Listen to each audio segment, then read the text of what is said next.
নমস্কার বন্ধুরা, শ্রাবন্তী কিচেনে সকলকে স্বাগত জানাচ্ছি। বন্ধুরা, আজ আমি তৈরি করছি আমলকির আচার। একটু এই শীতের সিজনে কিন্তু আমলকির একটু টক মিষ্টি যে কোনো আচারই খেতে আমাদের ভীষণ ভালো লাগে। আর আমলকির উপকার সম্বন্ধে আমরা কিন্তু সবাই অবগত আছি।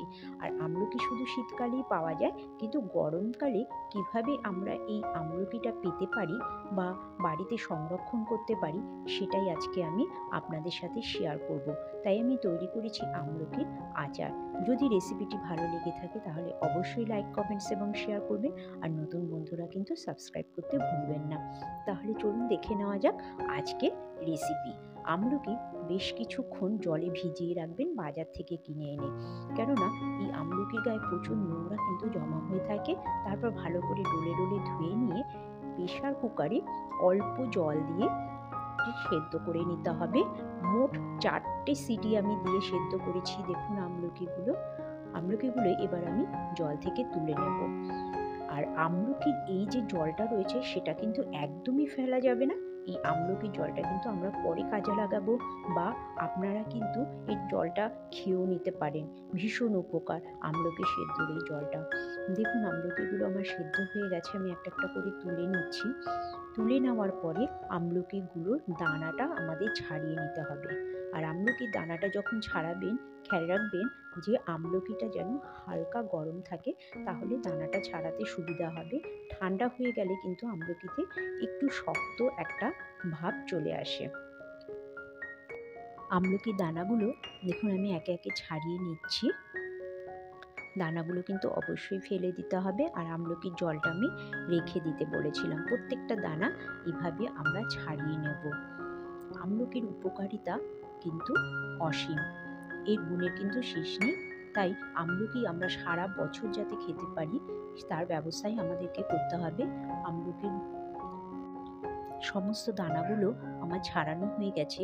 এবার দু একটা আমলকি আমি একটুখানি চামচ দিয়ে বা আপনাদের সুবিধা মতো একটু ঘেটে নেবেন, একটু থেতলে দেবেন, তাহলে ভালো হবে। এবার আমি একটা মশলা নিচ্ছি।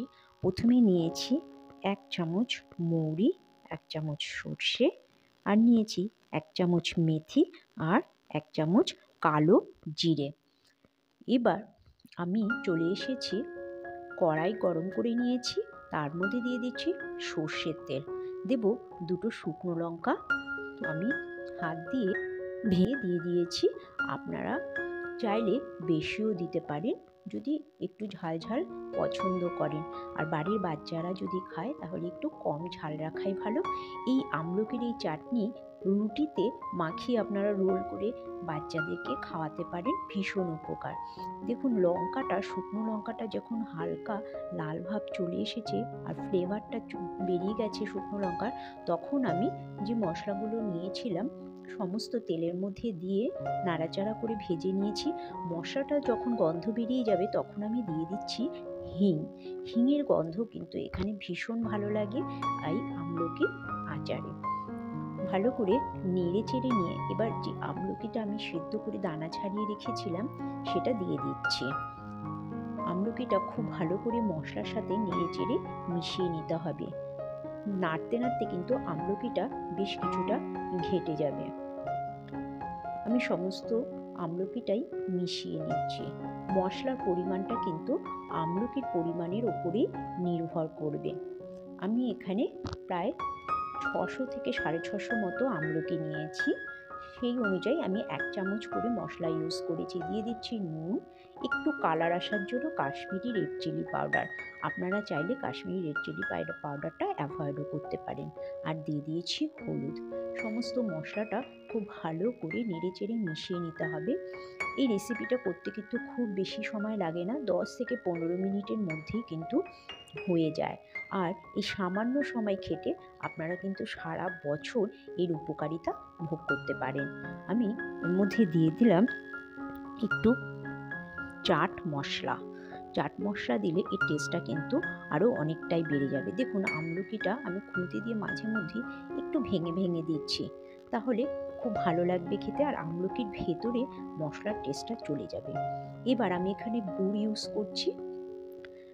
গুড়টা আমি একবারে দেব না, অল্প অল্প করে দুবারে দেব।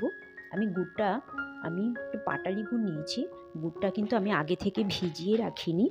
গুড়টা নাড়াচাড়া করতে করতেই মিশে যাবে। আগে থেকে ভেজালে এমনি জলে ভেজাতে হতো। আমি আমলকি সেদ্ধ করা যে জলটা দেখুন সেটা এর মধ্যে দিয়ে দিচ্ছি। গুড়টা কিন্তু আস্তে আস্তে গলে মিশে যাবে। এবার আরও যে গুড়টা আমার বাকি ছিল সেটাও দিয়ে দেব।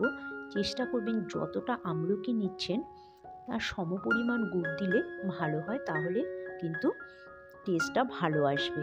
আর আপনারা চাইলে এই মিষ্টি ভাবটা কিন্তু কম বেশি করতেই পারেন। দেখুন গুড়টা কিন্তু আমার পুরোটাই গলে গেছে। মাঝে মধ্যে নাড়তে নাড়তে চামচ দিয়ে কিন্তু একটু আমলকিগুলো মিশিয়ে দিতে হবে। দেখুন আমলকির কালারটা কত সুন্দর এসেছে। এই সামান্য সময় তৈরি এই খাবারটি কিন্তু আপনারা সারা বছর খেতে পারবেন আর এর উপকার ভোগ করতে পারবেন। মাত্র 10 মিনিটে কিন্তু এটা তৈরি হয়ে যায়। আপনারা আমার চ্যানেলে আরও নানান রকমের বাচ্চাদের খাবার, কেকের রেসিপি এবং দৈনন্দিন জীবনে আমরা প্রতিদিন যে ধরনের খাবার রেগুলার ঘরোয়া পদ্ধতিতে তৈরি করি সেই খাবারের রেসিপিও কিন্তু পেয়ে যাবেন। সেগুলো দেখার জন্য আপনাদেরকে অনুরোধ করছি। দেখুন নাড়াচাড়া করতে করতে আমলকিটা কতটা ঘন হয়ে এসছে, কারণ গুড়টা ভালো করে কিন্তু জ্বালিয়ে নিতে হবে এখানে, না হলে নষ্ট হয়ে যাওয়ার চান্স থাকে। দেখুন সবার শেষে আমি দিয়ে দিচ্ছি বেশ কিছুটা গোলমরিচ গুঁড়ো। আমি কাঁচা গোলমরিচ গুঁড়োই এখানে ইউজ করেছি, আমি কিন্তু গোলমরিচটাকে ভাজিনি। আমরা এইভাবেই এই আচারটাকে তুলে নেব, কেননা ঠান্ডা হয়ে গেলে কিন্তু আর একটু শুকিয়ে যাবে আচারটা। আমি আমলকির আচারটাকে তুলে নিচ্ছি, তারপরে আমি আপনাদেরকে দেখাবো যে আমলকি আপনারা কিভাবে সারা বছর সংরক্ষণ করবেন, কিভাবে রাখলে ভালো থাকবে।